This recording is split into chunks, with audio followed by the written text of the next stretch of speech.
மியான்மர்ல சமீபத்துல மிகப்பெரிய நிலநடுக்கம் பார்த்தோம். கிட்டத்தட்ட 2700க்கும் மேற்பட்டவர்கள் இறந்து போயிருக்காங்க. So, இந்த நிலநடுக்கம் உலகுக்கு என்ன சார் உணர்த்துது? பர்மா இந்த மியான்மர்ல நடந்திருக்கூட அந்த கரெக்டாக அந்த ஃபால்ட் லைன் சொல்லுவாங்க. ரெண்டு கண்ட அந்த டெக்னோகிராஃபிக் பிளேட்ஸும் உராய்வு ஏற்படுகின்ற போது இந்த நிலநடுக்கம் அப்படிங்கிறது உருவாது. இது ஏன் ரொம்ப உயிர் சேதங்களை உண்டாக்குறது அப்படின்னா, அங்கே ஒரு மிகப்பெரிய ஒரு நகரத்தை நம்ம வந்து கட்டுமானம் செய்திருக்கோம். ஆட்டோமேட்டிக்காக அது வித்ஸ்டாண்ட் பண்ணாது. பிளேட்ஸ் மூவ் ஆகிட்டே இருக்கும்னு சொன்னீங்க. இப்படி ஒன்னோட ஒன்று மூவ் ஆகும்போது தான் ஹிமாலயாஸ்லாம் உருவாகுது, அதனுடைய ஹைட் அப்படின்ட்டு. அந்த இடத்துல நிலநடுக்கம் வருது அப்படின்னா அது என்ன மாதிரியான பாதிப்புகள் உருவாகும்? நம்ம மலை சார்ந்திருக்கக்கூடிய பகுதியில் உங்களுக்கு அதனால செஸ்மிக் ஆக்டிவிட்டி அதிகமாக இருக்கும். நமக்கு இந்தியாவில் நடந்த நிறைய நிலநடுக்கங்கள் எல்லாமே இமயமலை சார்ந்திருக்கக்கூடிய பகுதிகள் தான். பாகிஸ்தான்லேருந்து ஆரம்பித்து இந்த பக்கம் வந்து வடகிழக்கு பகுதியில் வரைக்குமே வந்து பார்த்தீங்கன்னா நிறைய இமயமலையில் நிறைய டேம்ஸ் கேட்டோம், டனலிங் ஆக்டிவிட்டிஸ் வந்துட்டு இது பண்ணுறாங்க. இது எல்லாமே அந்த மலையினுடைய சிறந்தன்மையும் வந்துட்டு பாதிப்புள்ளாக்கியிருக்கு. ஜோஷிமத் அப்படின்னு ஒரு இடம் கரெக்டாக இமயமலையின் அடிவாரத்தில் இருக்கக்கூடிய ஒரு பகுதி. அந்த ஊர் பார்த்தீங்கன்னா உள்ள அமுங்கிட்டு இருக்கு. காரணம் என்னன்னா, இமயமலையில் நிலநடுக்கம் அப்படிங்கிறது சமதரையில வர்றதுக்கும் நீர் அதிகமா இருக்கக்கூடிய இடத்துக்கு வர்றதுக்கும் என்ன வித்தியாசம்? நிலப்பகுதியில் வருகின்ற போது நமக்கு குறைஞ்சபட்ச ஆபத்து தான். கடல் சார்ந்து வருகின்றது மிகப்பெரிய ஆபத்து. இதுக்குள்ளாம வெளியே வந்துட்டீங்கன்னா உங்களுக்கு பிரச்சனை இல்லை, உங்களுக்கு ஷேக் பண்ணும், அவ்வளவுதான். நீங்க ஏதாச்சும் பேலன்ஸ் பண்ணி நின்றுக்கலாம். தண்ணி அவ்வளவு ஹைட் வந்துச்சுன்னா நீங்க என்ன பண்ணுவீங்க? நமக்கு சுனாமியை வந்து அவ்வளவுதான். இன்னைக்கு வரைக்கும் நமக்கு எவ்வளவு பேர் எக்ஸாக்டா இறந்து போனாங்கன்னு தெரியாது. இந்த எர்த்குவேக்கு பிறகு ஜப்பான்லயும் ஒரு எர்த்கேக் வரப்போகுது, ரொம்ப மிகப்பெரிய அளவில் சுனாமியோட சேர்த்து அப்படிங்கிறத வந்து அவங்க முன்னாடியே கணிச்சிருக்காங்க. அதனுடைய அளவு வந்து பார்த்தீங்கன்னா 8.9 ரிக்டர் அளவு வரைக்கும் வரதுக்கான வாய்ப்புகள் இருக்குன்னு சொல்றாங்க. லட்சக்கணக்கான மக்கள் இருந்து போறதுக்கான வாய்ப்புகள் இருக்குன்னு சொல்றாங்க. அது உண்மைதானா சார்? எர்த்குவேக்கை நம்மளால ப்ரெடிக்ட் பண்ண முடியாது. ஆனா என்னன்னா ஓரளவுக்கு அசியூம் பண்ண முடியும். ஏன் அப்படின்னா, முதுகு வலியா, மூட்டு வலியா, கை கால் நீட்ட மடக்க இயலாமையா, அறுவை சிகிச்சை இல்லா குணம். டாக்டர் ஸ்ரீவர்மாஸ் PCR மகாராஜா தைலம். சம்மர் ஹாலிடேஸ் வந்தாச்சு, நம்ம ஜிடி ஹாலிடேஸும் வந்தாச்சு. GT holidays, south India's #1 travel brand. வணக்கம் சார். வணக்கம். மியான்மர்ல சமீபத்தில் மிகப்பெரிய நிலநடுக்கம் பார்த்தோம். கிட்டத்தட்ட 2700க்கும் மேற்பட்டவர்கள் இறந்து போயிருக்காங்க. 4000க்கும் மேற்பட்டவர்கள் வந்து படுகாயம் அடைஞ்சிருக்காங்க. ஸோ இந்த நிலநடுக்கம் உலகுக்கு என்ன சார் உணர்த்துது? நிலநடுக்கம் பொறுத்த வரைக்கும் நிலநடுக்கம் ஆஸ் இட் இஸ் வந்து ஒரு பெரிய டிசாஸ்டராக கேட்டிங்கன்னா கிடையாது. ஓகே. இப்போ நம்ம வீடு கட்டியிருக்கோம் இல்லையா, நம்மளுடைய அர்பனைசேஷனில் வந்துட்டு நம்ம நிறைய பிரம்மாண்டமான கட்டிடங்கள் கட்டியிருக்கோம். ஸோ இதுதான் வந்து நமக்கான ஒரு டேஞ்சராக வந்து மாறுது. இப்போ சாதாரணமாக ஒரு நிலநடுக்கம் இருக்குது, ஒரு பிளெயின் லேண்டில் நீங்கள் இருக்கீங்க அப்படின்னா அந்த நிலப்பகுதியை வந்து அது வந்து ஷேக் பண்ணும். அப்போ நீங்கள் வந்து தடுமாற்றம் அடையலாம், கீழே விழுகலாம். அந்த மாதிரி தான் உங்களுக்கு பெரிய அளவுக்கான. ஆனால் நம்ம செயற்கையாக உருவாக்கி வைத்திருக்க ஒரு நகரத்தினுடைய கட்டமைப்பு, அந்த பகுதியில் ஒரு நிலநடுக்கம் வருகின்ற போது நம்மளுடைய ஒட்டுமொத்த அந்த கட்டமைப்பு, அந்த கட்டிடங்கள் இடிந்து விழுகுது. அது மனிதர் மேலே விழுது, பாதிப்பு அப்போ ஏற்படுகிறது. ஸோ பேசிக்காக நாம் எர்த்குவேக்கினுடைய இந்த டிசாஸ்டர் தன்மை, இந்த ரிஸ்க் இருக்கு இல்லைங்களா, அதையும் நாம் புரிந்து கொள்ள வேண்டும். இப்போ எர்த்குவேக் வர்றதுக்கான காரணம் அது இயற்கையாக நடக்கக்கூடிய நிகழ்வு தான். இப்போ இந்த பூமி அப்படிங்கிறது பல்வேறு விதமான டெக்னோகிராஃபிக் பிளேட்ஸ்ன்னு சொல்லுவாங்க, அதனால தான் உண்டாகிருக்கு. அது வந்து இருக்கு, நம்ம ஒவ்வொரு கண்டங்கள் இருக்கு இல்லைங்களா, அந்த கண்டங்களோட பவுண்டரி சார்ந்தே வந்து பார்த்தீங்கன்னா டெக்னோகிராஃபிக் பிளேட்ஸ் அப்படின்னு இருக்காங்க. அதுக்கு அப்படி இணைந்து அப்படி இருக்குது. ஓகே. அது வந்து என்னன்னா ஒவ்வொன்றும் ஒவ்வொரு திசையில நகர்ந்து கொண்டு இருக்குது. அந்த நகர்வுங்கிறது வருடத்திற்கு ரொம்ப கம்மியா இருக்கலாம், 1 மில்லிமீட்டர் அளவுக்கான நகர்வு அப்படிங்கிறது இருக்கலாம். சில இடங்கள்ல அந்த டெக்னோகிராஃபிக் பிளேன்ஸ் இப்படி வேற திசை நோக்கி இருக்கலாம். சில இடத்துல ஒன்றோடு உரசி கொண்டு இருக்கும். இப்போ இமயமலையை நோக்கி வந்து பார்த்தீங்கன்னா நம்ம இந்திய டெக்னோகிராஃபிக் பிளேட் வந்து அந்த ஏசிய பிளேட்டோட போய் மோதுது. அதனாலதான் இமயமலை இப்படி எழும்பு. அப்ப இமயமலை டெய்லி, அதாவது வருஷத்துக்கு அது வந்து வளர்ந்துகிட்டு இருக்கு. ஆமா, ஏன்னா அந்த இது நடந்துகிட்டே இருக்கு. ஸோ அது அப்படி இன்க்ரீஸ் ஆகிட்டே இருக்கு. இது இப்படி தானே. இப்போ பர்மா இந்த மியான்மர்ல நடந்திருக்கூட அந்த கரெக்டாக அந்த ஃபால்ட் லைன் சொல்லுவாங்க. ரெண்டு கண்ட அந்த டெக்னோகிராஃபிக் பிளேட்ஸும் அது உராய்கின்ற இடம், அந்த லைன் ட்ராப் லைன், அந்த லைன்ல வந்து தான் இது நிகழ்ந்திருக்கு. ஸோ அந்த அதுல ரெண்டு பேருக்கும் உராய்வு ஏற்படுகின்ற போது இந்த நிலநடுக்கம் அப்படிங்கிறது உராய்வு. இது ஏன் ரொம்ப உயிர் சேதங்களை உண்டாக்குறது அப்படின்னா, அங்கே ஒரு மிகப்பெரிய ஒரு நகரத்தை நம்ம வந்து கட்டுமானம் செய்திருக்கிறோம். ரொம்ப ஹை ரைஸ் பில்டிங்ஸ் வந்து ஏற்படுத்தியிருக்கோம். ஸோ அந்த ஆட்டோமேட்டிக்காக அது விஸ்டாண்ட் பண்ணாது. ஹை ரைஸ் பில்டிங்ஸ் மட்டும் தானா, இல்ல பில்டிங்ஸே இருக்க கூடாது அந்த மாதிரி? அது என்னன்னா, அதுக்கு வந்து பல கேட்டகரிஸ் வந்து வச்சிருப்பாங்க. இப்போ ஜாப்பனீஸ்னுடைய அவங்களுடைய கட்டுமானங்கள் வந்து பார்த்தீங்கன்னா இந்த மாதிரி எர்த்குவேக்கை வந்துட்டு வித்ஸ்டாண்ட் பண்ற மாதிரி டெக்னாலஜிஸ் இருப்பாங்க. அதனால நிறைய ஹை ரைஸ் பில்டிங்ஸ்லாம் வந்து பார்த்தீங்கன்னா அது ஷேக் ஆடுது, ஆனால் விழுகல. ஓகே. சிலதெல்லாம் மேலேருந்து அந்த தண்ணியெல்லாம் நீச்சல் குளத்துலேருந்து நம்ம பார்க்குறோங்களா. ஸோ அந்த அளவுக்கு பில்டிங்கை வந்து இதுக்கேற்ற மாதிரி அவங்க வந்து ஸ்ட்ரக்சர் பண்ணுறது, அந்த இன்ஜினியரிங் அந்த மாதிரி பண்ணுறது. ஸோ அதுவுமே எந்த அளவுக்கு தாங்கும் அப்படின்னா, இப்போ லிட்டர் ஸ்கேல் அளவில் தான் இதை அளப்பாங்க. ஒரு எர்த்குவேக்கை வந்து நீங்கள் எப்படி அளவீடு செய்கிறீங்க, நம்ம தெர்மோமீட்டரில் அளந்து பார்க்குறோம், அந்த மாதிரி வந்து அப்போ பார்க்கும்போது இது வந்து 7.7 அப்படிங்கிறது இருக்குது. கிட்டத்தட்ட 300 அணுகுண்டு வெடித்தால் நீங்கள் என்ன ஒரு ஆற்றலை உருவாக்குமோ அவ்வளவு ஆற்றலை அது பூமிக்குள்ள வந்து உருவாக்குது. அந்த அதனுடைய ஷேக்கினுடைய தன்மை. ஸோ அவ்வளவு ஆற்றலை வந்து உருவாகும். அப்போ என்டையர் அந்த ரீஜனே வந்து இப்படி குலுக்குது. நீங்கள் ஒரு ட்ரெயினில் நாம் வந்து குலுங்குறோம் இல்லையா, அந்த மாதிரி நினச்சி பாருங்கள். ஒரு பெரிய மிகப்பெரிய ஒரு நகரத்தையே வந்து அப்படி ஜல்லி வச்சு ஜல்லி வைப்பாங்க இல்லைங்களா, அது மாதிரி போட்டு அப்படியே உழுக்குது. ஸோ அதுதான் இதனுடைய பாதிப்பு. அப்போ என்னென்னா சின்ன அளவு ரெக்டர் ஸ்கேல் இருந்துச்சுன்னா நமக்கு பெரிய அளவுக்கு ஆபத்து கிடையாது. அப்போ கட்டிடங்கள் பெரிய ஆபத்தும் கிடையாது. அதனால தான் வந்து என்ன பண்ணாங்க, எர்த்குவேக் வந்துட்டு உங்களுக்கு Zone 1, Zone 2, Zone 3, Zone 4, Zone 5 வரைக்கும் கிளாஸிஃபை பண்ணாங்க. அது எந்த கேட்டகரி நீங்கள் இருக்கீங்க அப்படின்னு. Zone 5 அப்படிங்கிறது ரொம்ப அதிகமான ரிஸ்க் ப்ரோன் ஜோன் ஏரியா, அதிகமான நிலநடுக்கங்கள் வரக்கூடிய வாய்ப்பு உள்ளது. சென்னை வந்து பார்த்தீங்கன்னா Zone 3ல இருக்குது. Zone 2ல இருந்துச்சு, முன்னாடி Zone 3 அந்த ஒரு ஏரியாவில் இருக்குது. இப்போ Zone 4 அண்ட் Zone 5 வந்துட்டு பார்த்தீங்கன்னா ரொம்ப ரிஸ்க் அதிகமாக இருக்கக்கூடியது. அதாவது லிட்டர் ஸ்கேலில் 5க்கு மேலே வரக்கூடியது. 5 கீழே ஒரு 3, 4 அப்படிங்கிற மைல்ல நீங்கள் அது வந்து உணரலாம். இந்த 1, 2 லிட்டர் ஸ்கேல் 3, 4, 5ன்னு போகும்போது அது கொஞ்சம் பாதிப்பிடும். ஆனால் 5க்கு மேலே போகுது, லிட்டர் ஸ்கேல் அளவுக்கு போகுதுன்னா அது மிக பெரிய அளவுக்கான பாதிப்பு ஆகும். அப்போ எந்த அளவுக்கு அதனுடைய வீரியத்தன்மை இருக்குங்கிறத பொறுத்து தான் இதனுடைய ஆபத்து. இது இயற்கையாக நடக்கக்கூடிய நிகழ்வு, இது தொடர்ச்சியாக ஏதோ ஒரு பகுதி நிகழ்ந்துகிட்டே தான் இருக்கும். ஏன்னா அந்த கண்ட தட்டுங்கிறது அப்படி மூவ் ஆகிட்டே தான் இருக்கு. அது ஒரு ஒன்றோடு உரசிக்கொண்டே தான் இருக்கு. அப்போ எந்த பகுதியிலும் ஆபத்து இருக்கு. அப்போ அதனால தான் இந்த ஃபால்ட் லைன் எல்லாத்தையும் கண்டுபிடிச்சிட்டாங்க. நம்ம பூமி எங்கே இந்த கரெக்டாக இந்த ஃபால்ட் லைன் எங்கே இருக்குது, எங்கே இந்த டெக்னோகிராஃபி எங்கே வந்துட்டு ஒன்று சேருது, எங்கே விரிவடைந்து செல்கின்றது, எங்கே உராய்கிறது என்பதற்கான தெளிவான அறிவியல் ரீதியாக இருக்கக்கூடிய கண்டுபிடிப்பு இருக்கு. அப்போ அந்த இடத்துல நம்ம நகரத்தை நிர்ணயிக்கின்ற போது அப்போ இந்த மாதிரி நிலநடுக்கத்தை தாங்கி நிற்கக்கூடிய கட்டுமானங்களை உருவாக்க வேண்டியது. ஆமாம், அந்த இடங்கள்ல அப்போ அது நீங்கள் பில்டிங் கோட்ஸ்லேயே வந்து அது இருக்கும். இப்போ வந்து சென்னை வந்து சைக்ளோன் ப்ரோன் ஏரியா, சூறாவளி புயல் காற்றுகள் வரக்கூடிய ஒரு ஏரியா. அப்போ இந்த இடத்துல கட்டுமானங்கள் வீடுகள் எப்படி இருக்கணுங்கிறதுக்கான ஒரு பிளான் இருக்கு. இங்கே எர்த்குவேக் ப்ரோன் ஜோன் ஏரியா, இது இங்கே வந்து நிலநடுக்கம் வரக்கூடிய வாய்ப்பு இருக்கக்கூடிய ஒரு பகுதி. அப்போ இங்கே கட்டுமானங்கள் எப்படி செய்ய வேண்டும் என்பதற்கான விதிகள் இருக்கு. அதே மாதிரி தான் ஒவ்வொரு பகுதியிலுமே அதனுடைய டிசாஸ்டர் ரிஸ்கை வந்துட்டு அசஸ் பண்ணுவாங்க. அதன் அடிப்படையில் தான் இந்த இடங்கள் இந்த மாதிரி கட்டுமானங்கள். இப்போ கேரளா, அந்த வயநாடு நிலச்சரிவு ஏற்படுது, அந்த ஸ்லாண்டிங்கை பொறுத்து இவ்வளோ ஸ்லோப்ல தான் வீடு கட்டலாங்கிறதுக்கான ஹில் ஸ்டேஷன்ல ஒரு நார்ம்ஸ் இருக்கு. அது 30 டிகிரி அந்த ஸ்லாண்டிங் மேலே போகக்கூடாது அப்படின்னு சொன்னாங்க. அந்த ஸ்லாண்டிங் மேலே போச்சுன்னா நீங்கள் அதுக்கு அங்கே வீடு கட்டக்கூடாது, கட்டிடம் கட்டக்கூடாது அப்படிங்கிறது. அப்படி ஒவ்வொரு ரீஜனும் அதனுடைய லேண்ட்ஸ்கேப்பை அண்டர்ஸ்டாண்ட் பண்ணி இந்த ரீஜனில் எதெல்லாம் ஆபத்தாக இருக்கும் அதுக்கு ஏற்ற அளவில் நம்மளுக்கு கட்டுமானங்களை உருவாக்க வேண்டும். பேசிக்காக தான். அப்போ அந்த கட்டுமானங்கள் அது ஓரளவுக்கு தான் ஆபத்தை தாங்கி நிற்கும். இயற்கை பேரிடர் ரொம்ப அதிகமாக இருக்கின்ற போது அது மனித சக்தியை வந்து நம்ம அது நிச்சயமாக வந்து நம்மளால் வந்து அது எதிர்கொள்ள அளவுக்கு நம்ம இல்லை. அப்போ அது நம்ம மனித சக்திக்கு மீறி இருக்கக்கூடிய இயற்கை பேரிடர்கள் நடக்கின்றன. ஸோ அதன் காலமாக தான் இங்கே நடந்துக்கூடிய இந்த ஆபத்து அதிகமாக இருக்குது. ஏன்னா இந்த பெரிய அர்பன் ஏரியாவது டெவலப் ஆகிருக்கு, நிறைய கட்டுமானம். அப்போ அந்த இடர்பாடுகள் இருந்தால் இவ்வளோ பேர் மக்கள் வந்து 30 ஃப்ளோர் அப்பார்ட்மெண்ட் ஒன்று அப்படியே சறுக்கி விழுறதை நம்மளால இந்த சீட்டு கட்டு விழுகிற மாதிரி அப்படின்னு கிட்டத்தட்ட அது அப்படி தான் வந்து உங்களுக்கு அந்த எந்த அளவுக்கு நீங்கள் பில்டிங் ஃபவுண்டேஷன்ஸ் எல்லாம் ப்ராப்பராக இருந்தாலும் இந்த மாதிரி நிழலுக்கு வருகின்ற போது அது தாங்கி நிற்கிற அளவுக்கான கெப்பாசிட்டி அப்படிங்கிறது அது ஒரு குறிப்பிட்ட எல்லை வரைக்கும் தான். லிட்டர் ஸ்கேல் 7.7 அப்படிங்கிறது கிட்டத்தட்ட 8 வரைக்கும் போகுது. அப்போ அந்த அளவுக்கு பெரிய அளவுக்கு நிலநடுக்கம். அப்போ பில்டிங் தாங்கி நிற்கிறதுங்கிறது அதே மாதிரி கண்டினியூஸாக செகண்ட் டைம் நடக்குது. ஸோ அப்போ ஒன்று நடந்து அடுத்து நடக்கும். அப்போ ஃபஸ்ட்டு எர்த்குவேக் வரும்போது பார்த்தீங்கன்னா அந்த பில்டிங்குடைய தன்மை வந்து இதாகல, ஃப்ரிக்ஷன் ஆயிடுது இல்லைங்களா, ஒரு கிராக்ஸ் வந்துட்டு அதனுடைய சிறந்தன்மை அப்படிங்கிறது போயிடுது. அடுத்த செகண்ட் வரும்போது அது இன்னும் மோஸ்ட் வர்னபிள் ஆகுது. அப்போ உடஞ்சி வந்து விழுது. அப்போ நடக்குது. அப்போ என்னென்னா மனித நம்மளுடைய கட்டுமானங்களை வந்து நாம் எப்படி வந்து இதுக்கேற்ற மாதிரி மாற்றி அமைக்கணும், அது கண்டறிந்து அதுக்கேற்ற கொண்டு வரணும் அப்படிங்கிறத நம்ம லேர்ன் பண்ணணும். இந்த மாதிரி ஹை ரைஸ் பில்டிங் எல்லாம் இந்த மாதிரி இடங்களில் கொண்டு வருவது அப்படிங்கிறதே வந்துட்டு ஆபத்தானது ஒரு தான். அப்போ எந்த இடங்கள்ல நீங்கள் கட்டலாம் அப்படிங்கிறதுக்கானது வரும். ஸோ அந்த மாதிரி ஸ்டெப்ஸ் கொண்டு போவது தான் இந்த பாதிப்பில் எதிர்காலத்தை குறைப்பதற்கான வாய்ப்புகள். ஓகே, ஒரு புரிதலுக்காக கேட்குறேன். அந்த பிளேட்ஸ் மூவ் ஆகிட்டே இருக்கும்னு சொன்னீங்க, இப்படியும் மூவ் ஆகும் இப்படியும் மூவ் ஆகும். ஸோ ஹிமாலயாஸ் எக்ஸாம்பிளுக்கு சொன்னீங்க, இப்படி ஒன்னோட ஒன்று ஒரு ராசி இப்படி மூவ் ஆகும்போது தான் ஹிமாலயாஸ்லாம் உருவாகுது, அதனுடைய ஹைட் அப்படின்ட்டு. அப்போ அது உருவாக்கி ஹைட் ஏறுற இடத்துல அந்த இடத்துல நிலநடுக்கம் வருது அப்படின்னா அது என்ன மாதிரியான பாதிப்புகளை உருவாக்கும்? ஆமாம், மலை சார்ந்திருக்கக்கூடிய பகுதியில் உங்களுக்கு அதனால செஸ்மிக் ஆக்டிவிட்டி அதிகமாக இருக்கும். நமக்கு நிறைய வந்து பார்த்துக்கணும், நமக்கு இந்தியாவில் நடந்து நிறைய நிலநடுக்கங்கள் எல்லாமே இமயமலை சார்ந்திருக்கக்கூடிய பகுதிகள் தான். அது இந்த கட்ச் பகுதிகளாக இருக்கட்டும், இமயமலை சார்ந்திருக்கக்கூடிய பகுதியில் பாகிஸ்தான்லேருந்து ஆரம்பித்து இந்த பக்கம் வந்து வடகிழக்கு பகுதியில் வரைக்குமே வந்து பார்த்தீங்கன்னா நிறைய நிலநடுக்கங்கள் வந்து இருக்கக்கூடிய பகுதிகளாக இருக்குது. ஏன்னா தொடர்ச்சியான அங்கே அந்த சிஸ்மிக் ஆக்டிவிட்டின்னு சொல்லுவாங்க, அது நிகழ்ந்துகிட்டே இருக்குது. அப்போ அந்த மலை ஒன்றோடு ஒன்று மோதிக்கொண்டு இருப்பதும் இந்த 2 தட்டுகளை மோதிக்கொண்டே இருப்பது அதனால் நிலவில் சார்ந்திருக்கக்கூடிய நிறைய மாற்றங்கள் வருது.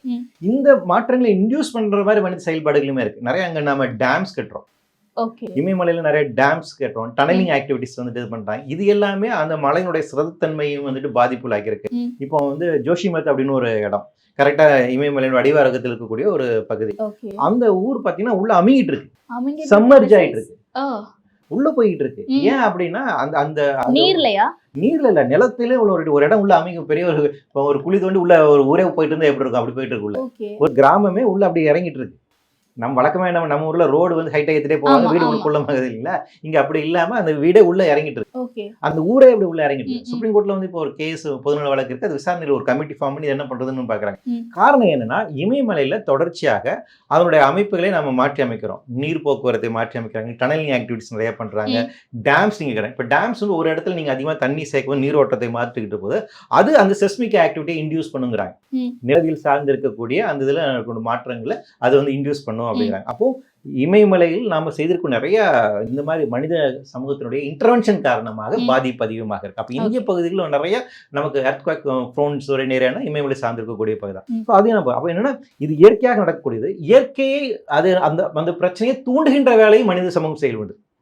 ஸோ நம்மளுடைய கட்டுமானங்களை அது புரிந்து கொண்டு அதுக்கு ஏற்ற மாதிரி தான் இருக்கும் நம்மள. ஆனால் நம்ம என்ன பண்ணுறோம்னா அதுக்கு எதிர்த்து செயல்படுறோம், அதை இன்னும் தூண்டி விடுகின்ற வகையில் செய்கிறோம். ஸோ அப்படியான பாதிப்புகளுமே நடந்துட்டு இருக்கு. அப்போ உலக அளவில் நம்ம இன்னைக்கு என்ன செய்யணும்னா அர்பனைசேஷன் நம்ம வந்து இப்போ வந்து என்ன சொல்றது ரிவ்யூ பண்ண வேண்டிய ஒரு தேவை இருக்கு. நம்ம அர்பன் அப்படிங்கிறது கண்மூடித்தனமா போயிட்டே இருக்கோம், அர்பனைசேஷன் அப்படிங்கிறது தான் இருக்கும். இப்போ இந்த அர்பனைசேஷன் அப்படிங்கிறத எந்த அளவுக்கு இந்த மாறி வருகின்ற சூழலுக்கு ஏற்ற மாதிரி இப்போ இந்த மாதிரி இயற்கை பேரிடர்களை தாங்கி நிற்கின்ற வகையில் நம்மளுடைய அர்பனைசேஷன் இருக்குதா, அப்ப அதற்கான கட்டுமானங்களை எப்படி கொண்டு வர்றது. ஏன்னா இப்ப நமக்கு பிகஸ்ட் சேலஞ்ச் என்னன்னா பாப்புலேஷன் எக்ஸ்பேண்ட் ஆகிட்டே போயிடுது. கிட்டத்தட்ட 8 பில்லியன் மக்கள் இருக்காங்க பூமியங்க, இவர்களுக்கு எல்லாருக்குமே நம்ம வீடு கொடுக்கணும் அப்படிங்கிற ஒரு நிலைமை வந்திருக்கு. அப்போ இதுக்கான அர்பனைசேஷன் தான் தீர்வு அப்படின்னு கண்டமன் வீடு கட்டிட்டோம், நம்ம இன்ஃப்ராஸ்ட்ரக்சரா போயிட்டே இருக்கோம். அது எந்த அளவுக்கு பாதுகாப்பானது அப்படிங்கிற ஒரு கேள்வி இருக்கு.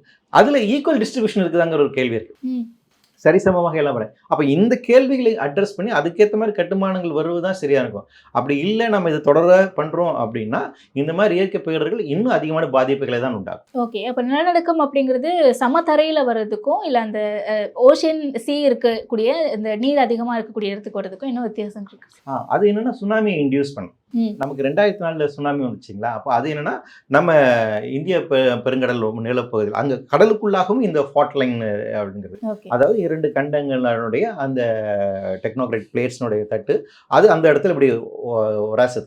அப்படி ஏற்படும் அது என்ன ஆகுனா நீங்கள் இப்போ தண்ணி வந்துட்டு உள்ள அப்படி கல் போட்டிங்கன்னா வந்துட்டு ஒரு ரவுண்டாக ஒரு இது உருவாகுதுங்களா, சேம் தான். சாதாரணமாக வந்துட்டு நீங்கள் சின்ன ஒரு ட்ரம்மில் வந்துட்டு தண்ணி சைடில் தட்டிங்கன்னா ரிங் மாதிரி ஒன்று உருவாகும் இல்லைங்களா, அந்த வேவ்ஸ் அந்த இது அதே தான், அந்த அதிர்வு இருக்கும். ஆமாம், அதிர்வு இருக்கும். அது வந்துட்டு அப்போ அது என்னன்னா கரெக்டாக நீங்கள் நல்லா பார்த்தீங்கன்னா அந்த வேவ்ஸ் வந்து கரெக்டாக இந்த ட்ரம்முடைய எட்ஜ் வரைக்கும் வரும், நடுப்பகுதியில் ஆரம்பிக்கக்கூடியது, அப்படி சுற்றி அது அழகாக இப்படி போய் வரும். சேம் திங் தான். அப்போ கடலுக்குள்ளாகவும் இந்த உராய்வினை என்ன பண்ணுதுன்னா அந்த உடலில் டிஸ்டர்பன்ஸ் ஏற்படுத்துது. அந்த நடுக்கம் அப்படிங்கிறதுனா அந்த தண்ணியை வந்து இப்படி சுழற்சியாக செய்யும். அப்போ என்னன்னா இந்த ரவுண்ட் ஃபேஸில் வந்துட்டு அலைகள் வந்துட்டு வரும், டைடு வந்துட்டு அந்த சீ டைடு அப்படிங்கிற எழும்பும். அது வந்துட்டு எவ்வளோ ஃபீட் வந்துட்டு உயரம் அப்படிங்கிறது அந்த நிலநடுக்கத்தினுடைய தன்மை பொறுத்து. ஓகே, அது ரிக்டர் ஸ்கேலில் வந்து நமக்கு 2004 வந்து அந்த ரிக்டர் ஸ்கேல் எனக்கு 10 கிட்ட வந்துச்சு நினைக்கிறேன் அந்த ரிக்டர் ஸ்கேல். ஸோ அவ்வளோ பெரிய அளவுக்கான எர்த்குவேக் நடந்ததுனால மிகப்பெரிய அளவிலான டைட்ஸ் வந்துட்டு உருவாகுது, பெரிய அலை, ஆழி பேரலை அப்படின்னு நம்ம சொல்கிறோம் இல்லையா. ஆனால் அலையினுடைய ஹைட் வந்து அந்த அளவுக்கு இருக்குது. அது தோன்ற இடத்துல இன்னும் ரொம்ப இதாக இருக்குது. அது நம்ம சீசோரை நோக்கி வரும்போது, தரை பகுதி நோக்கி வரும்போது கொஞ்சம் கொஞ்சமாக இதாயிருச்சு, இல்லைன்னா இன்னும் பெரிய ஆபத்தை ஏற்படுத்திருக்காங்க. அப்படி வந்துட்டு அடிச்சுட்டு போகுது. ஸோ அந்த சி வேவ்ஸை வந்துட்டு பெரிய இது உண்டாக்கும், அந்த கடலுக்குள்ள வந்துட்டு வந்து உண்டாக்கும். இந்த கடலுக்குள் நிலநடுக்கம் ஏற்படுவதன் காரணமாக அதுதான் நம்ம சுனாமி அப்படின்னு சொல்றோம். அப்போ அந்த ஆழி பேரலை வந்து அது அப்படி எழுந்து இவ்வளவு உயரத்துக்கு வந்து அடிச்சுட்டு போகுது. அது வரக்கூடிய ஃபோர்ஸ் வந்து அடிச்சு வந்து உங்களுக்கு வந்து காலி பண்ணிடும். அதுக்கப்புறம் அதோட ஹைட், அந்த வேவ்ஸ், அந்த டைட் வேவ்ஸ்னுடைய ஹைட் அது வந்து மொத்தமாக அடிச்சுட்டு போகிறதுக்கான இருக்கு. அப்போ நிலப்பகுதியில் வருகின்ற போது நமக்கு குறைஞ்சபட்ச ஆபத்து தான்.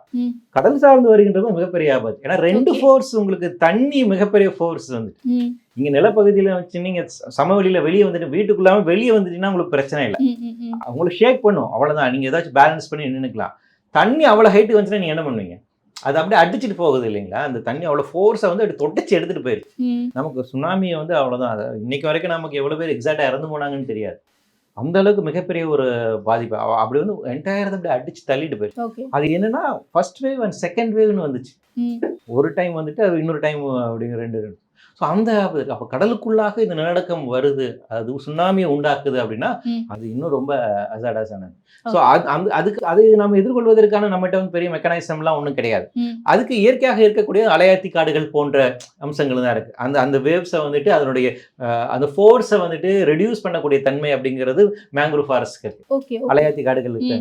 ஏன்னா அதையுமே அழிஞ்சிட்டு வந்துட்டு இருக்குல்ல சார் நிறைய. ஆமா, நம்மளோட கோஸ்டல் ரொம்ப அழிஞ்சிட்டு வருது, மேங்க்ரூவ் ஃபாரஸ்ட் ரொம்ப வேகமா இருக்கு. ஸோ இயற்கை அரணாக இருக்குது. இப்போ இந்த மாதிரி இயற்கை சார்ந்த நிகழ்வுகளை பேரிட சார்ந்து இயற்கை நமக்கு சில விஷயங்களை வந்துட்டு சொல்லுது.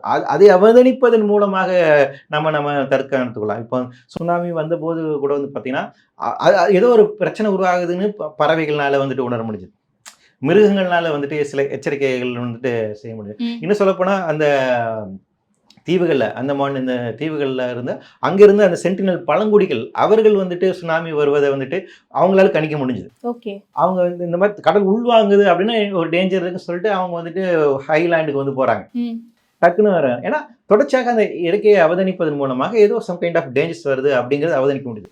நம்ம இந்த அர்பன் லைஃப்ல நம்ம மாறினதுக்கு பின்பாக நம்மளுடைய இந்த அவதானிப்புக்கூடிய நம்மளுடைய இன்ஸ்டிங்க்ட் இருக்கு இல்லைங்களா, அது நம்ம வந்து இழந்துட்டோம். இயற்கையோட நமக்கான புரிஞ்சு கொள்ளக்கூடிய நமக்கான தன்மைகள் நம்ம இன்னும் மிஷின்ஸ் தான் நம்பி இருக்கோம், மிஷின்ஸ் ஆர் ஆப்ஸ் நம்பி தான் இந்த விஷயங்கள்ல இருக்கும். ஸோ அப்போ இயற்கை அது மாறுதல் அடைந்து கொண்டே வருகிறது. இயல்பாக நடக்கக்கூடிய விஷயங்கள் அதற்கான அதை தாங்கி நிற்பதற்கான இயற்கையாக இருக்கக்கூடிய சில பேரியர்ஸ் அதையும் நாம் வந்து அழிச்சிட்டு இருக்கோம். அப்படி இருக்கும்போது நமக்கு ஆபத்துகள் அதிகமாகி கொண்டே தான் இருக்குது. அப்போ எந்த ரீஜனில் எந்த மாதிரி ஆபத்துகளை அது உண்டாக்கும், அதை எதிர்கொள்வதற்கு நம்ம தயாராக இருக்கிறோமா அப்படிங்கிற ஒரு கேள்வி ரொம்ப முக்கியம். ஏன்னா இப்போ நடந்த நிலநடுக்கம் கூட எடுத்துப்போமே, மியான்மர்ல இருக்கட்டும் இல்லை தாய்லாந்துலையா இருக்கட்டும், ரெண்டுமே வந்து நிலப்பகுதியில் ஏற்பட்ட நிலநடுக்கம் தான். அண்ட் உயிரிழப்புகளும் ரொம்ப அதிகமாக இருக்குது. ரெண்டுமே வந்து கடலை சார்ந்து இருக்கக்கூடிய கண்ட்ரீஸும் கூட. அப்போ கடலில் வந்திருக்கு அப்படின்னா அங்கே உயிரிழப்புகள் இன்னும் அதிகமாக இருக்க வாய்ப்பு. நிச்சயமாக அதிகமாக இருக்கும், நிச்சயமாக உங்களுக்கு அதிகமாக இருக்கும். ஏன் அட்லீஸ்ட் வந்துட்டு உங்களுக்கு என்னென்னா ஒரு லேண்ட் பகுதியில் வருது, நீங்கள் நிலநடுக்க வருது அப்படிங்கும் போது உங்களுக்கு வார்ன் பண்ண முடியும். பில்டிங்ஸை விட்டு வெளியே வர்றதுக்கான ஒரு வாய்ப்பு இருக்குது. அவங்க இப்போ ஹைரைஸ் பில்டிங்லேருந்து உடனே வெளியே வர முடியாது அந்த ஒரு. ஆனால் சின்ன சின்ன அளவிலான 2-3 மாடி வீட்டில் இருக்காங்க அப்படின்னா அங்கேருந்து குறைஞ்சபட்சம் ஓடி வெளியே வர்றதுக்கான ஒரு டைம் பீரியட் இருக்குது. நிலநடுக்கம் வந்துருச்சுன்னு டக்குன்னு நீங்கள் வெளியே வாங்க அப்படிங்கிறத நம்ம சொல்ல முடியும், எச்சரிக்கை பண்ண முடியும், அவங்க வெளியே கொண்டு. ஆனால் சுனாமிக்கு உங்களுக்கு அந்த அது கிடையாது. தண்ணி ஃபோர்ஸ்ஃபுல்லாக வந்து உங்களுக்கு அடிச்சு போகும்ல, நீங்கள் நினைக்கிற டைம் கூட அந்த ஒரு எஸ்கேப்புக்கான ப்ரீத்திங் டைம் கிடையாது. அதுதான் அதில் குறிப்பாக இப்போ எந்த ஜெண்டராக இருக்கீங்க, பெண்களாக இருக்குது. இப்போ சுனாமி வந்து நம்ம இங்கே இந்தியாவில் வந்து இந்தியாவில் அதில் அதிகமாக இறந்து போனவர்கள் பெண்களும் குழந்தைகளும் தான் இருந்தாங்க. பெண்கள் இறந்து போனதுக்கு வந்து இப்போ கலாச்சார ரீதியான ஒரு விஷயம், அதுக்கு நிறைய குறித்து நிறைய கட்டுரைகள் எல்லாமே வந்துச்சு. அது இறந்து போனவங்கலாம் பார்த்தீங்க அப்படின்னா அந்த மரம் இதெல்லாம் இருந்துச்சுங்களா, அதெல்லாம் பார்த்தீங்கன்னா பெண்களுடைய கூந்தல் நிறைய அதில் சிக்கி கிடக்கு.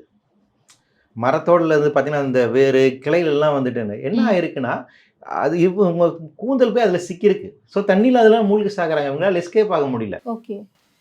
இன்னொரு பெரிய பிரச்சனை பெண்களுடைய இயல்பான உடை அப்படிங்கிறது. சாரி கட்டிட்டு நீங்கள் வேகமாக ஓட முடியுமா அப்படிங்கிற ஒரு கேள்வி இருக்குது. இதெல்லாம் இருக்குது. இப்போது அவங்க ஓடும் போது ஏதோ ஒரு மரத்துலையோ ஒரு இதுலையோ வந்துட்டு அவங்க சாரி சிக்கிருச்சுன்னு வைங்களேன், நம்ம எவ்வளோ இந்திய பெண்கள் வந்துட்டு அந்த சாரியை எடுத்து போட்டுட்டு ஓடுறதுக்கு தயாராக இருப்பாங்க.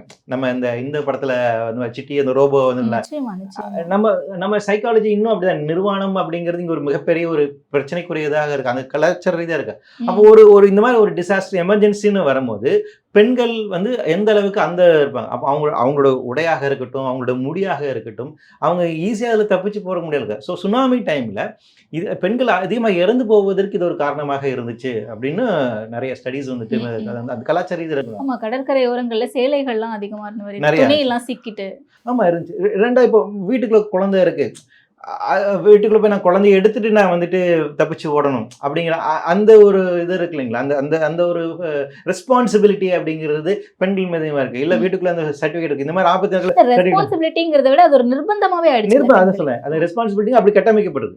இது ஒண்ணு பெண்ணோட ரெஸ்பான்சிபிலிட்டின்னு இருக்கு இல்லையா, அதான் நான் சொல்றேன். பெண் இது பெண்ணு தான் செய்யணும், இந்த வீட்டு குடும்பத்தில் இருக்கக்கூடிய இதை நீ தான் காப்பாற்றணும், அங்கே நகை நட்டு இருந்துச்சுன்னா அதை நீ தான் காப்பாற்றணும் இல்லைங்களா. லைஃப் சேவிங் அங்கெல்லாம் இருக்கு. நான் உடனே போனால் டக்குன்னு யாரும் போக மாட்டாங்க, அதெல்லாம் எடுத்துட்டேன். ரெண்டாவது டிசாஸ்டர் கல்வின்னு இருக்கு இல்லையா, ஒரு பேரிடரை எழுதுகொள்வதற்கு ஒரு மனநிலை நமக்கு வந்துடும். இப்போ ஜாப்பனீஸ் அவங்களுடைய எஜுகேஷன் சிஸ்டத்தை ஒரு பார்ட்டாக வைக்கிறாங்க. ஸ்கூல் அலார்ம் வந்துச்சு அப்படின்னா குழந்தைகளுக்கு அவங்க சொல்லிக் கொடுக்குறாங்க. ஃபயர் அலார்ம்னா நீங்கள் என்ன பண்ணணும் அப்படின்னு, டக்குன்னு எல்லா லைன் நின்று வெளியே போகணும் அப்படிங்கிறாங்க. இதை வந்து எர்த்குவேக்கான ஒரு அலார்ம் கொடுக்குறாங்கன்னா எல்லாம் போயிட்டு டேபிள்களில் ஒழிஞ்சிக்கோங்க அப்படின்னு அந்த ட்ரில் கொடுக்குறாங்க, மாக் ட்ரில் நடத்துறாங்க. குழந்தைகள் அவங்க பயிற்று வைக்கிறாங்க. அப்போ ஒரு பேரிடரை நீங்கள் எப்படி எதிர்கொள்ள வேண்டும் என்பது சைக்காலஜிக்கு அவங்க ரெடி பண்றாங்க. நமக்கிட்ட அந்த சைக்காலஜியே கிடையாது, நமக்கு அந்த கல்வியே கிடையாது. ரோட்ல போற திடீர்னு நம்ம விழுந்துடும், டக்குன்னு பிளாக். நம்மளுடைய நில அமைப்பு அப்படிதான் இருக்கா? இப்ப ஜப்பான் எடுத்துக்கிட்டோம் அப்படின்னா அவங்களுடைய நில அமைப்பு அப்படிதான் இருக்கு. அங்க நம்ம நிறைய சுனாமி பார்த்திருப்போம், நிலநடுக்கங்கள் பார்த்திருப்போம். ஸோ அதிகபட்சமா அங்க நிலநடுக்கங்களும் சுனாமிகளும் இருக்கு அப்படின்னும் போது அவங்களுக்கு அந்த அலர்ட் தேவை. நமக்கு அந்த அலர்ட் தேவையா? இல்ல, நமக்கு அந்த அளவுக்கு டிசாஸ்டர் அதிகமாக இல்லாம இருக்கலாம். ஜப்பான் அளவுக்கு அவங்க எரிமலை ஆபத்து இருக்கு, சுனாமி ஆபத்து இருக்கு, நிலநடுக்க ஆபத்து இருக்கு. ஸோ அவங்க தொடர்ச்சியாக இந்த மாதிரி நேச்சுரல் டிசாஸ்டர் எதிர்கொண்டு இருக்காங்க. ஸோ அவங்களுக்கு என்ன, ஆனா நமக்கு வேறு விதமான ஆபத்துகள் இருக்கு. நம்மள இங்க வந்துட்டு பள்ளியில வந்து தீ விபத்தினால இறந்து போன குழந்தைகள் நாம அது பார்த்தோம் இல்லைங்களா, ஒரு கார் ஆக்சிடென்டா நடக்கும்போது அப்போ இதுவும் டிசாஸ்டர் ப்ரோன் ஏரியா தான். அந்த அளவுக்கு டிசாஸ்டர் உங்களுக்கு நடக்காம இருக்கலாம், ஆனால் நீங்க எதிர்கொள்வதற்கு தயாராக. இன்னும் சொல்ல போனா இப்போ காலநிலை மாற்றம் வந்து உங்களுக்கு எக்ஸ்ட்ரீம் கிளைமேட்டிக் ஈவெண்ட்ஸை வந்துட்டு அது உருவாக்கிட்டு வருது. நமக்கு மோர் நம்பர் ஆஃப் சைக்ளோன்ஸ் வந்து அதிகமாக இருக்குது, ஹீட் வேவ்ஸ் அதிகமாக இருக்குது. நாமளுமே எக்ஸ்ட்ரீம் கிளைமேட்டிக் ஈவெண்ட்ஸ் அதிகமாக எதிர்கொள்ளக்கூடிய ஒரு சமூகமாக மாறி வர்றோம். அப்படி இருக்கின்ற பட்சத்தில் நாம் நிச்சயமாக இந்த டிசாஸ்டர் மேனேஜ்மெண்ட், டிசாஸ்டர் இருக்கக்கூடிய அந்த கல்வி, அந்த லிட்ரேச்சர் அப்படிங்கிறது நமக்கும் வந்துட்டு நிச்சயமாக வந்துட்டு தேவை.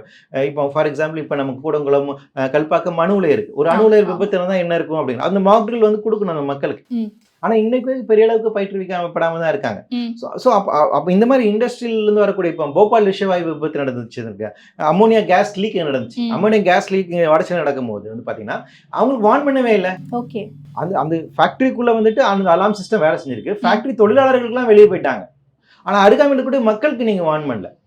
மக்கள் என்ன பண்ணணும்னு தெரியல. அந்த இடத்துல ஒரு கேஸ் வருது, நீங்க அதை எப்படி எதிர்கொள்ளணும், தற்காத்து கொள்ளணும் உங்களை அப்படிங்கிறது நமக்கு வந்து பயிற்றுவிக்கப்படலை. அப்போ இது எல்லாமே தேவை. அப்போ எந்த ஒரு பேரிடராக இருந்தாலும் நீங்க எந்த பகுதியில் இருக்கீங்களோ அப்போ அந்த பகுதியில் சார்ந்து இருக்கக்கூடிய எந்த பேரிடர் வருவதற்கு வாய்ப்பு இருக்குது. அப்போ அது குறித்தான கல்வி எனக்கு வழங்கப்பட்டிருக்கும். அது குறித்தான அப்போ தான் நான் சைக்காலஜிக்கல ரெடி ஆகணும். ஏன்னா திடீர்னு என்னால் ரெடி ஆக முடியாது, அந்த சிவிலியன் பர்சன்ஸ் இல்லையா, நம்ம அது ரெடி ஆக முடியாது. அப்போ அந்த பயிற்றுவிப்பு தேவைப்படும். அப்போ அதன் மூலமாக தான் எதிர்கொள்ளணும். ஸோ அந்த கல்வி முறையை நம்ம வந்துட்டு நிச்சயமா கொண்டு வரணும். ஸோ அந்த படிப்பு தேவை அப்படின்னு தான் நான் நினைக்கிறேன். அண்ட் இப்போ இந்த எர்த்குவேக்கு பிறகு ஜப்பான்லயும் ஒரு எர்த்குவேக் வரப்போகுது, ரொம்ப மிகப்பெரிய அளவில் சுனாமியோட சேர்த்து அப்படிங்கிறத வந்து அவங்க முன்னாடியே கணிச்சிருக்காங்க.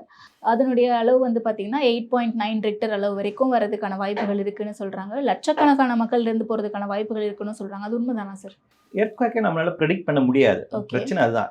இது வந்துட்டு என்னன்னா, ஆனால் என்னன்னா ஓரளவுக்கு அசியூம் பண்ண முடியும். ஏன் அப்படின்னா இப்போ இந்த டெக்னோக்ராட்டிக் பிளேட் அப்படிங்கிறது எதோட கனெக்ட் ஆகிருக்கு, இது எந்த பக்கமும் மூவ் ஆகிட்டு இருக்கு. இப்படி அது மூவ் ஆகிறதுனால இந்த பக்கம் வந்து ஒரு சின்ன இது ஆபத்து நிகழலாம் அப்படின்னு நாம அசியூம் பண்ண முடியும். ஆனால் அதனோட ப்ரெடிக்டபிலிட்டி ரேட் வந்து ரொம்ப ரொம்ப ரொம்ப கம்மி. ஏன்னா நம்ம சயின்ஸ் இன்னும் அந்த அளவுக்கு அட்வான்ஸ் ஆகலை. நம்மளால வந்துட்டு ஒரு மழையை கணிப்பது போலவோ, ஒரு சைக்ளோனை வந்து கணிப்பது போலவோ எர்த்குவேக்கை நம்மளால கணிக்கிறதுக்கு ரொம்ப கஷ்டம். ஆனால் பழைய அனுபவங்கள்ல இருந்து என்ன நடந்திருக்கு அப்படின்னு ஓரளவுக்கு அசியூம் பண்ண முடியும். அதான் நம்ம அதே மாதிரி இவ்வளவு லிட்டர் ஸ்கேல் அளவுக்கு வரும் அப்படிங்கிறதுக்கான சொல்றதுக்கான துல்லியமான அளவுக்கான சயின்ஸுமே இல்லை. எல்லாமே நம்மளுடைய அசியூம் அப்படிங்கிறது தான், ஒரு அசம்ஷன் அடிப்படையில் தான் செய்யலாம். ஸோ அந்த அசம்ஷன் அடிப்படையில இருந்து நம்ம வந்து சில விஷயங்களை வந்து நம்ம சொல்லலாம். அப்போ அதற்கான முன்னெச்சரிக்கை நடவடிக்கை அப்படிங்கிறது தான். ஆனால் ஜப்பானியர்களோட அவங்க கட்டுமானத்தை பற்றி ரொம்ப கனமான பொருட்களை வைத்து அவங்க வீடுகள் கட்டுறதில்ல. பிகாஸ் இந்த சைக்ளோன்ஸ் எல்லாம், இந்த சுனாமி, அப்புறம் எர்த்குவேக் பாதிப்பு இருக்கனால வீடு இடிஞ்சு விழுந்தாலும் ரொம்ப லைட் வெயிட்டட் அப்ஜெக்ட் வச்சு தான் அவங்க வந்து கட்டுறாங்க. அந்த ஒரு கட்டுமானம் அவங்களுக்கு. ஈவன் அமெரிக்காவில் கூட வந்து பார்த்தீங்கன்னா சிமெண்ட் வச்சு கட்டுறதுலாம் ரொம்ப கம்மி தான். கலிஃபோர்னியா அந்த அது காட்டு தீ ஏற்பட்டதுல அதிகமாக பாதிப்பு ஏற்படும். முக்கியமான காரணம் என்ன, அவங்க நேரம் பலகைகள் வச்சு தான் வீடுகள் கட்டுறாங்க. அவங்களுக்கு அந்த சிமெண்ட் வச்சு கட்டுற பழக்கம் அவங்களுக்கு ரொம்ப கம்மி தான். ஸோ அந்த மாதிரி இருக்கு. அப்போ இயல்பாக நம்மளோட வீடுகள் எப்படி கட்டப்படுகின்றன அப்படிங்கிறது தான்.